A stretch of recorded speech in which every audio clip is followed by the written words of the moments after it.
Well, let me ask you about the criticism you've mentioned of this, probably the most common criticism of you, that you love Putin.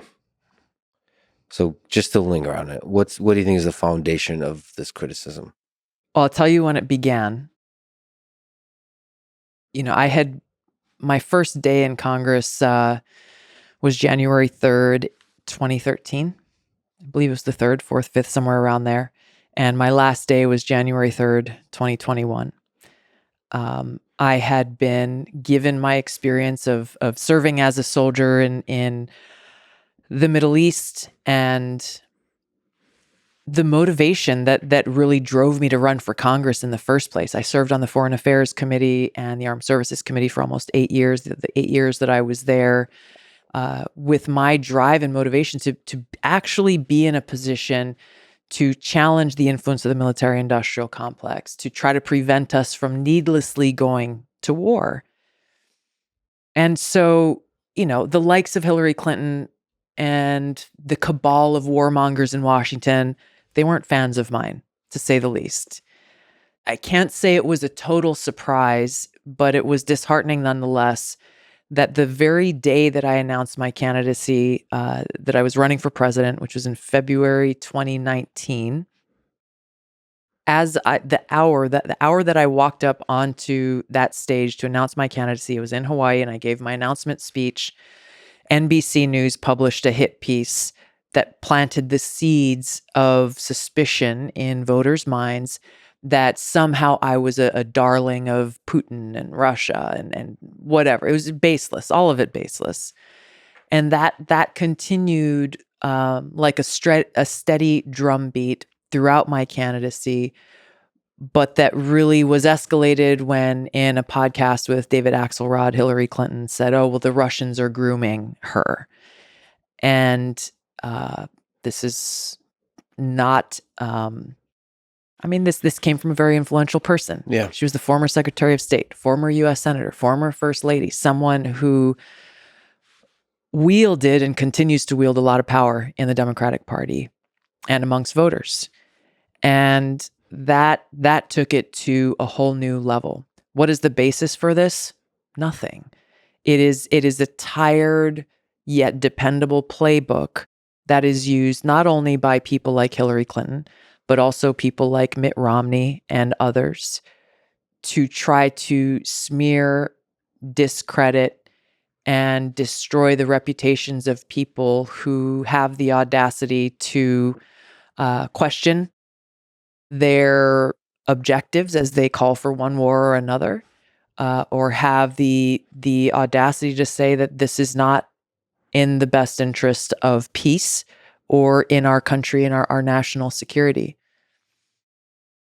They keep going back to this playbook, as they do today, because, again, they're not willing to debate the substance of one position versus another, which is what we should have. If people feel so strongly that we should be going and waging this war or that war, okay, great. Go make your case to the American people. Go stand on the floor of the United States House and actually have this debate. Allow those who are saying, no, this is not a good idea, to also stand freely and make that argument. Instead, they resort to the kind of name calling that tells voters, hey, you can't trust this person or anything that they say. Myself and some of my other colleagues got the same treatment when we tried to pass legislation in Congress that would have taken out provisions from the Patriot Act that are most egregiously violating our Fourth Amendment rights and civil liberties. Authorities that have allowed our government to illegally surveil Americans without a warrant.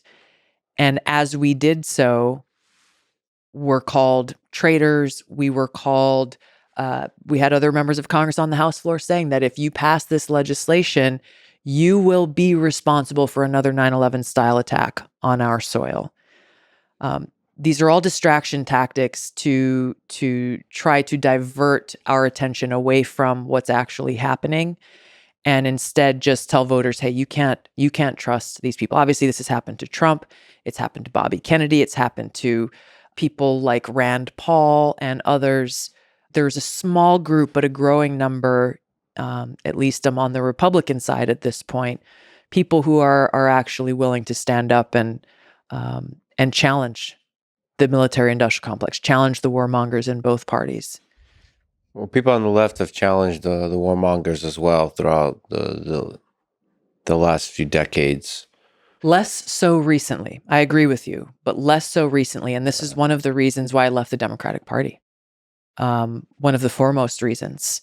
I devote an entire chapter to this issue in my book, For Love of Country, Leave the Democrat Party Behind, going into the detail of some of the things that we've talked about my own experiences, about what I have learned along the way, but also how, even in the last year, 2 years, certainly under this administration, people who I worked with in Congress who were Democrats, dependable voices for civil liberties, dependable voices speaking out against the insanity of people who wanted to wage war for the sake of war,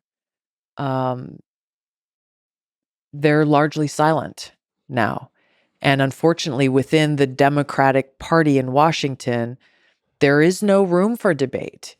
That if you challenge the Biden administration's position on foreign policy, you're going to hear about it.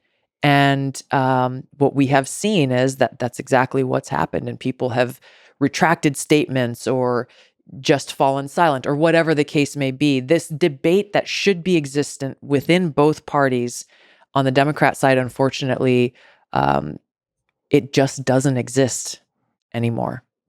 There seems to be some kind of mass hysteria over the war in Ukraine. It was strange to watch that the nuance aspect of the discussion was lost very quickly. It was Putin bad. Right. It was a war between good and evil. Right.